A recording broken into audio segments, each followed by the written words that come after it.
ด้อ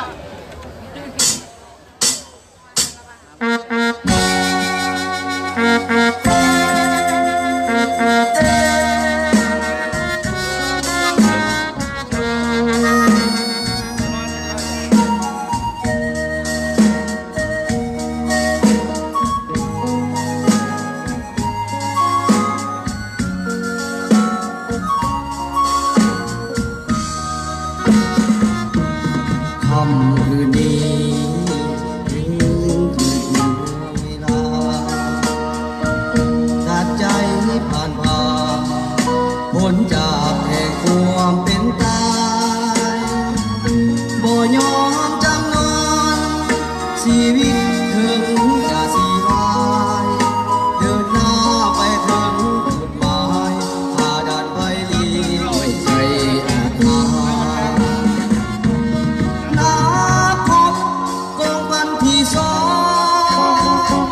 ศัตรูไม้พอ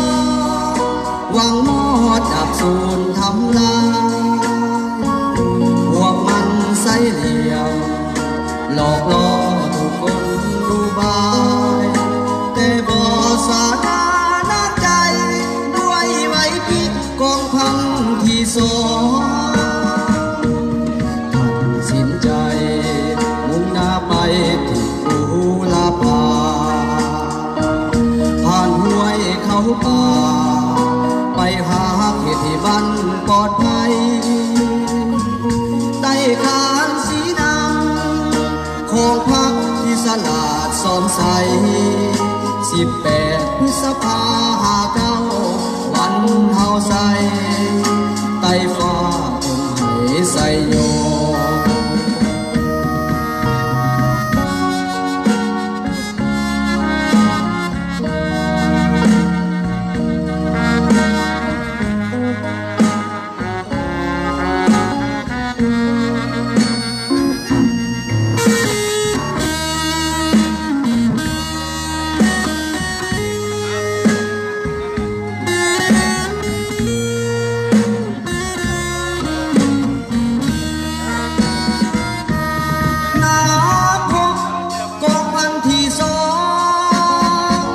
ศัตรูไม้พอ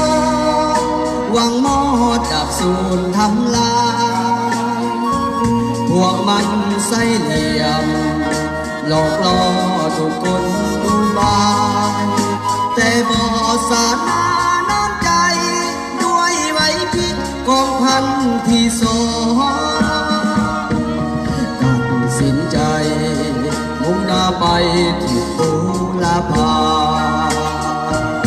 ผ่านห้วยเขาป่า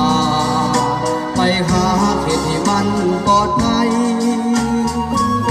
ใต้กลางสีดำของพักที่สลาดซ้อมใส18 พฤษภา59วันเฮาใส่ใต้ฟ้าธงให้ใส่โย18 พฤษภา59วันเฮาใส่ใต้ฟ้าธงให้ใส่โย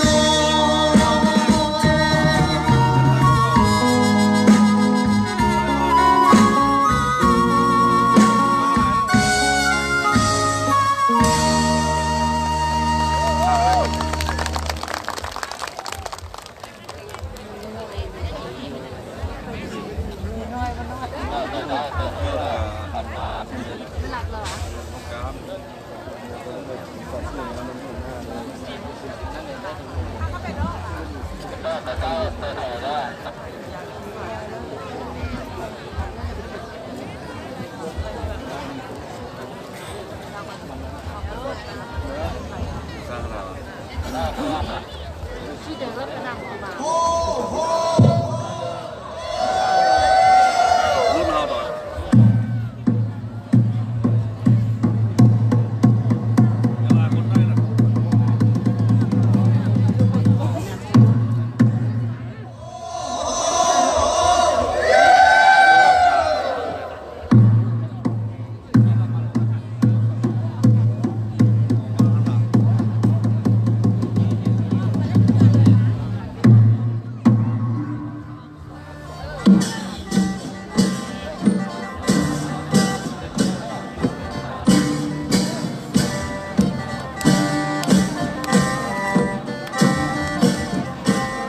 โอ้นอพอเมื่อมา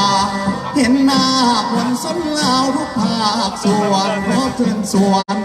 พี่น้องมาสาหลวงของใส่เมื่อนี้นาที่ทางบ้านเหนือใต้ได้มาม้วนกันนำกันพร้อมกันมาสุขสันต์ก็คือบุญนั้นปางใหญ่70 ปีเขาได้มีใส่กาสง่างามพี่น้องบัดนี้มาเฮามาพี่น้องมาสะหลองผลงานใหม่กองทัพเฮานับได้เข้มแข็งขึ้นทุกวันหันไปตาม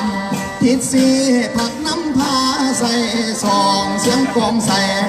ดังกองกระขังของกองส่งเสียงใส่โยโหหองหยอยองก็มีใส่ค่อยเทนาโฮโฮโฮ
นั่งได้แบบนี้เลย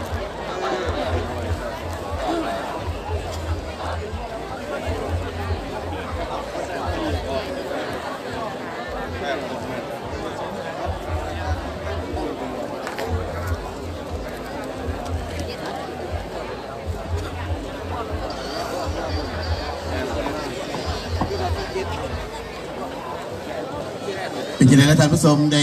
พบกับรายการแสดงของพี่น้องจากไปหวังบางคนก็ว่าโอ้เดือกมาแล้วฟ้อนคอแกน้อยทอดกระหิวมากินหอมแกน้อยมันจะพูดแสดงครับทานเห็นมวนบ่งามบ่อยากเบิ้งอีกบ่กันเบิ้งเสียให้พึ่งอีกต่อไปแล้วกันไปขอเจ้ามือสมเสยศิลปะทั้งกรมสการทางคันสิขวางแดง ตัวก็เป็นคณะหนึ่งที่มีผลงานดีเด่นในการเคลื่อนไหวแสดงและเคลื่อนไหวเขาร่วมงานแข่งขันมาแต่ครั้งที่หนึ่งวันสังตั้งของภาพของหอบ45 ปีเนาะมาถึง70 ปีเอาไปยังสืบต่อเนาะวันนี้จะให้ท่านได้มาพบกับรายการแสดงของคณะศิลปะเหล่าหกรถต่างยันเกาะ661เจ้าต่อไปก็แมนขนาดที่8ของกล่องพันใหญ่รถต่างยางกอ661สำหรับรายการที่1แมนห้องประสานฟอนหมู่หญิงทรายในบทเพลง70 ปีไตห่มถุงของผักแต่งเนื้อห้องทำนองห้อยตีพุทธวรพุทธจันโทประดิษฐ์ดนตรีห้อยโถหนูหลัดไซญราชประดิษฐ์ฟอนห้อยตีโคนพิลมแก้วภูเล็กห้องเดียวยิงในบทเพลงน้ำใจเมียผู้เสียสละแต่งห้องทำนองโดยห้อยตีพุทธวรพุทธจันโทประดิษฐ์ดนตรีโดยห้อยโทนุรัตน์ไสยราชนักแสดงโดยสั้นสองนางอนุสรณ์อินทรังสี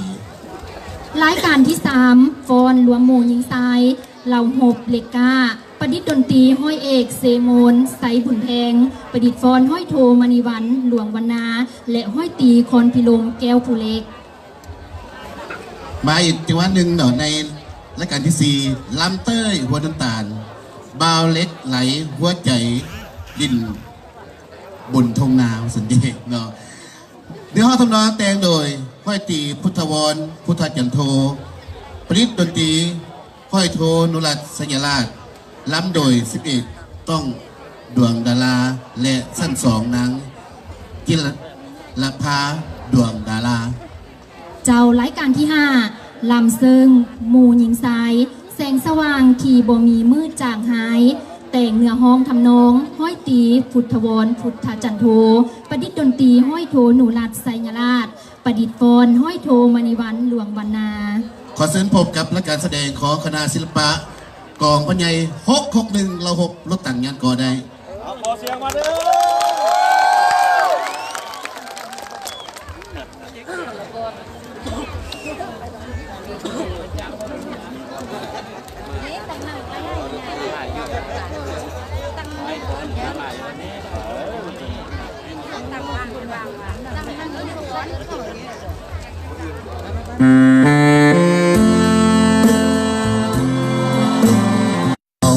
สาวมังกรสร้างหนังขึ้นมาเป็นวันกองทัพภาษาสร้างดังขึ้นมาได้อย่างมั่นคงทำแลผาบอกประกาศกองห้อยลาสวงภาพกลางภูผาป่าดงในกรุงเทพเสียงคอ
ถึงทุกคื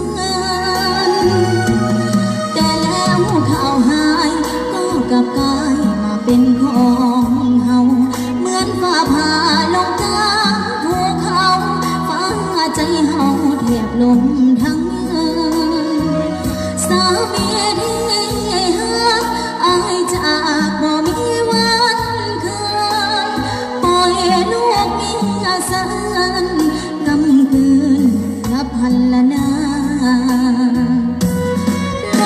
มเหลวปิวพัดผ่านซอยมากายขอฝากความรักอะไรมอบแทนใจลูกเมียห่วงหาคืนนี้จะลำพับตาลงได้บ่นาแนมเบิ่งหูปอายข้างฟ้ามันซ้ำกุลายามบ่มีอายสุดซึ้งน้ำใจอายจากไปด้วยเกียรติศักดิ์ศรีเพื่อภาลนาทียอมสิ้นชีวิตที่สาดมอบหมายหากสาดน้ำมีจงกำคืนมาคู่เคียงดวงใจน้องจะทำบุญส่งให้อายจงหลับตาให้สบาย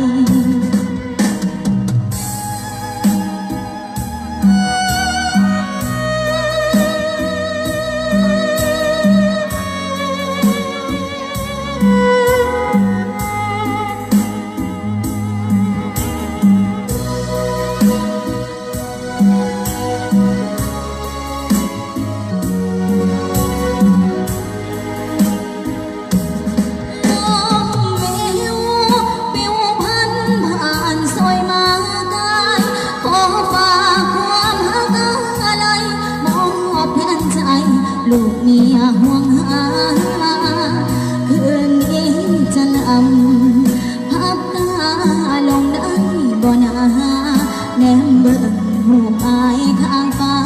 มันซ้ำอุลายามบ่มีอายสุดซึ้งน้ำใจอายจากไปด้วยเกียรติศักดิ์ศรีเพื่อภาลนาทียอมสิ้นชีวิต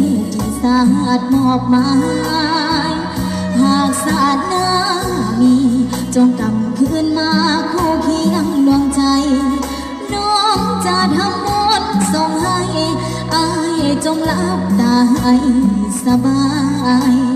ขอให้บุญอยู่ส่งอายจงขึ้นสวรรค์สันฟ้า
พระนางเอ่ยเบารถตั้งบอกให้นางน้องละแม่นจื้อจำละจังว่าแก้มทำอยากเมื่อนำน้องเดน้องเดอยากเมื่อนำน้องเด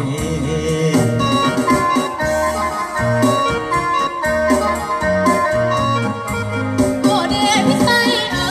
ยพี่ไส้เอ๋ยน้องนี่ดีใจดังได้ยินคำหายมากล่าวเป็นเดพี่ไส้เอ๋ยมาโดนปักให้ตานการเบาหวนกับใจน้องนี่ดูเต้าให้หูกำระแม่นน้ำกาน้องนี่ดูเต้าหน้ายังบ่มีไผเกี่ยวอยู่คนเดียวนอนแล้วบ่มีแววสิมีคู่เป็นเดพี่ไส้เอ๋ยมาพบใหม่ มาพบสู่ผู้นี้ที่ดีน้องมอละไม้ก็ตั้งว่าแก้มไม่สมัยดาวจะเดินเอ่ยจะเดินเอ่ยสมัยดาวจะเดินเอ่ย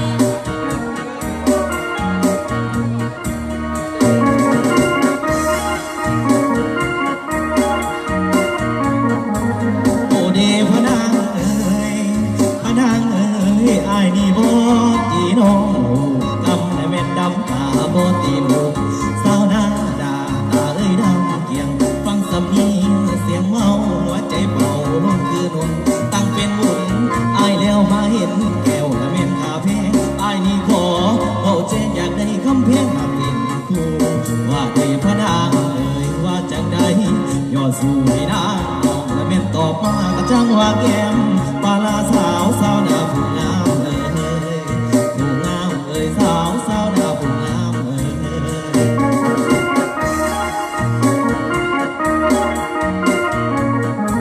โอเดพี่ไส้เอ๋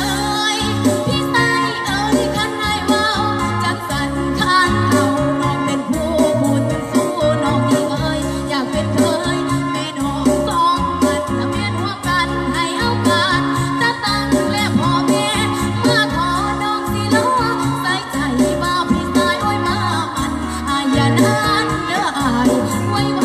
ายหินยางมาเด้อพี่ไส้เอ๋ยเฮามาเป็น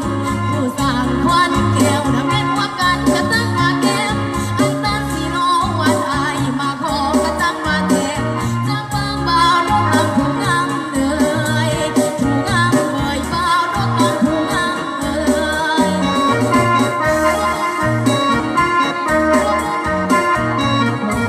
โอเดพระนางเอ๋ยพระนางเอ๋ยเอาสัญญากันแล้วอย่ามีแนวเข้ามาพาแน่เด้อพระนางเอ๋ยวาสนาความสร้างบุญเกี่ยวและแม่นร่วมกันอายสิกำไปบ้านเพื่อนสร้างบทอายดูบอกพ่อแม่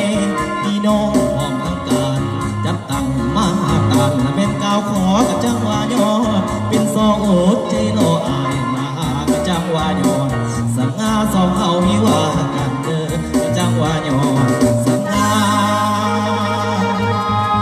สองเอาวิวา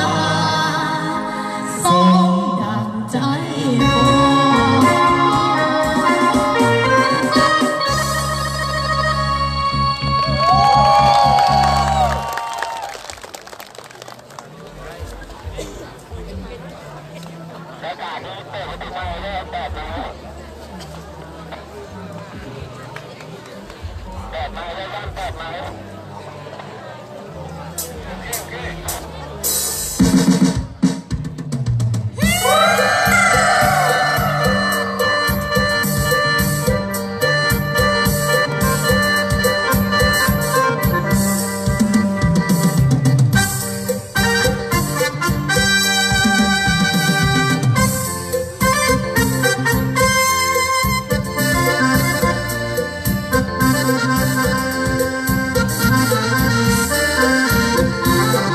เ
ฒนาพี่น้องสาวลาวคนลาวแต่เหนือถึงใต้วางแรงวางจิตวางใจก้าวไปอย่างผู้อาจสว่างส่องแสงทางเดินเดินไปพวกเราเดินไป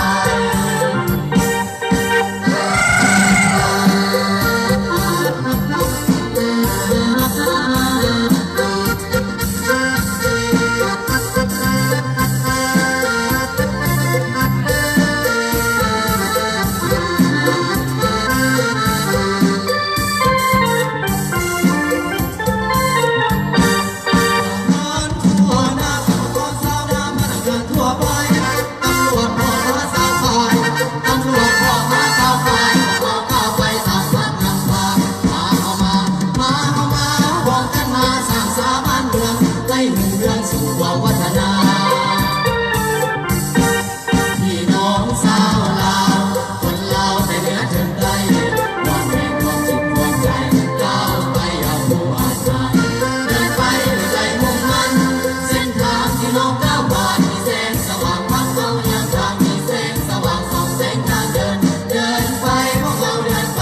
เดินไปพวกเราเดินไป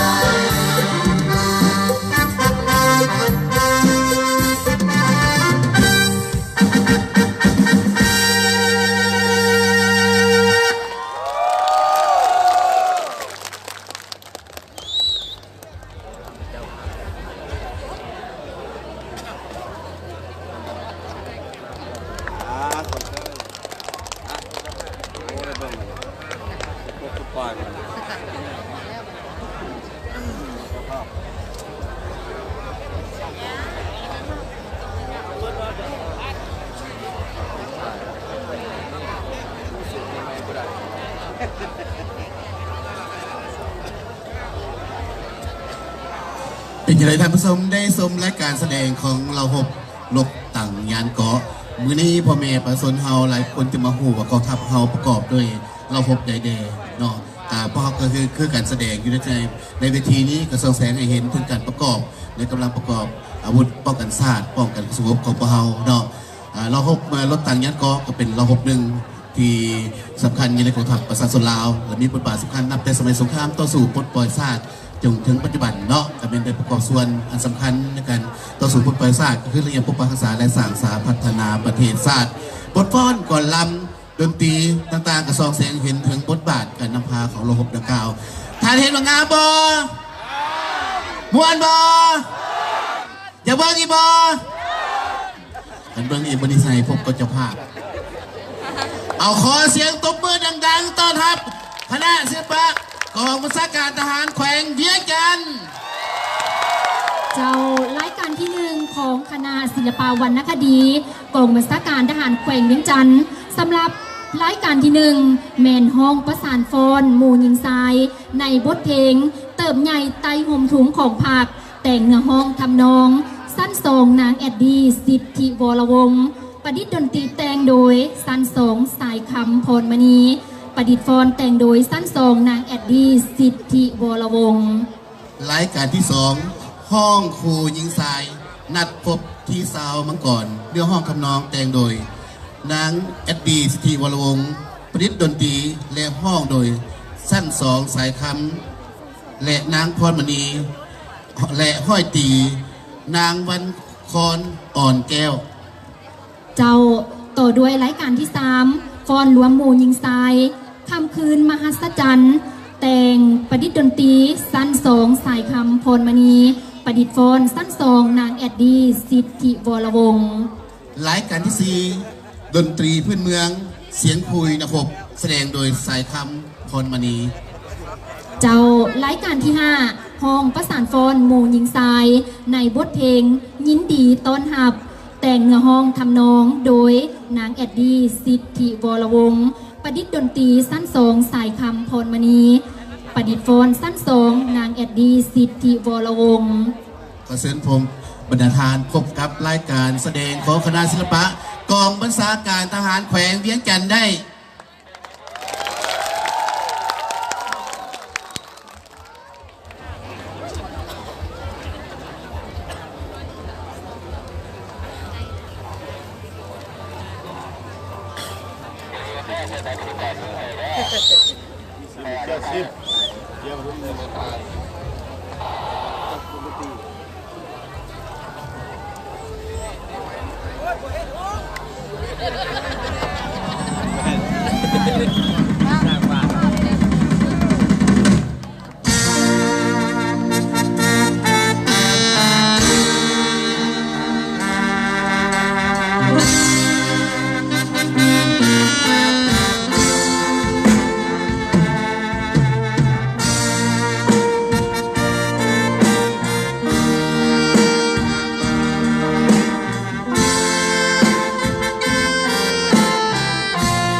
หลายสิบปีที่พวกเขาลงลูกคบพาคือเป็นจองจำสุดละกำเหลือพันละนาโยนกันทางปีปีสาวหัวภาษาคนลาวลุกขึ้นพร้อมพาเดินไปหน้าขับไล่ฝูงมา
ได้มีแนวทางสวยๆเป็นบุญกระไฟเมืองหอมมีพักสีส่งลงท้าย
ใจ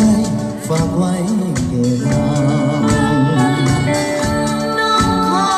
เคียงข้างบ่ห่างในคำว่า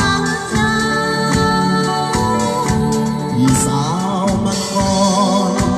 วันนั้นยังคงคอยท่า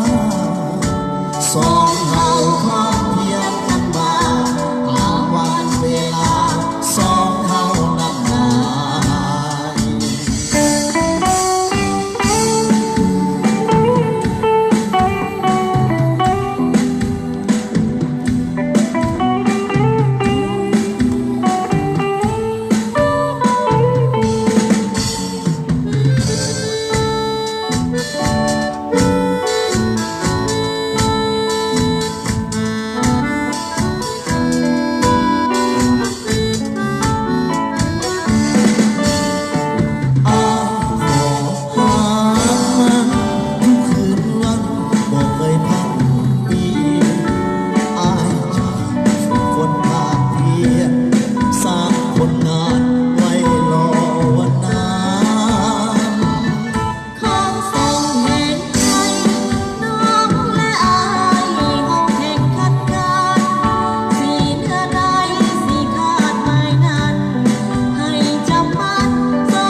เ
คืนนี้พวกเขาพิธีกรทั้งสองขออวยพรไซประเสริฐให้บรรดาทานผู้แทนแขกผู้ไม่เกียรติพี่น้องชาวแขวงเวียงจันทร์ที่ให้กำลังใจมาความสมจงมีแต่ความสุขความเจริญเจ้าขอบใจมาฮอนีและการพวกเขาขอปิดลงที่นี่ข้อกล่าวกับลาตีสุขสันต์ลาตีสุขสันต์